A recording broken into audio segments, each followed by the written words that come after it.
Turpinājums tātad par Ādažu novada pašvaldības administratīvās komisijas, ko vada Veinbergs Jānis darbību. Skatāmies papīru. Papīrīts, jā, lēmums. Lēmums kam adresēts? Numuram. Tas jau nozīmē, ka papīrs vienkārši gribulis, nederīga oferte, iesūtīta elektroniskā veidā un bez paraksta. Papīram nav nekāda juridiska spēka, pat uz toleti ar viņu nevar aiziet, jā? Tātad, jo elektroniski iesūtīts. Un kā mēs zinām, viss, kas ir elektroniski iesūtīts, spēks ir tikai un vienīgi elektroniskā vidē. Es, dzīva sieviete ar miesu un asinīm, atrodoties uz zemes, esmu dzīva un uz mani neattiecas elektroniskajā vidē pieņemtie lēmumi un paziņotie. Tiem nav spēka, tie neattiecas uz suverēnu un dzīvu sievieti. Tātad, pie tām šeit nav adresāta nemaz parasts numurs. Numurs ir, ko te Ādažu novada pašvaldības administratīvā komisija saceta? Numurs 215 1 00 0, 01, 007, 225, svīteņa 5, jā. Ādažu novada pašvaldības administratīvā komisija Jānis Veinbergs, Liena Krūze, Ieva Roze, Halfors Krasts, Edīte Kēlere, Ilze Žīgure konstatēja. Protams, viņi par personu te visu cepās, jā.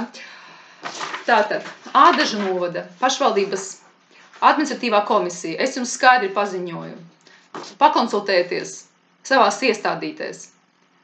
Viss, kas ir elektroniski uzcepts, spēks ir tikai elektroniskā vidē, nav derīgs. Bez parakstiem arī nav derīgs. Jūsu ofertes, gribuļi, lēmumi, pavēstes, rīkojumi piespiedu kārtā, kā man te raksta, piespiedu kārtā, tiek noraidīti un tika noraidīti visi pilnā apmērā, bez akcepta, bez regresa, jo nav sadarbības līguma ar jūsu iestādi. Jums nav tiesību vērsties pie manis, dzīves sievietes Ilgas, iebrukt jums nepiedarošā tiesiskā valdījumā un īpašumā un kaut kādus uzspiest savas iegribas.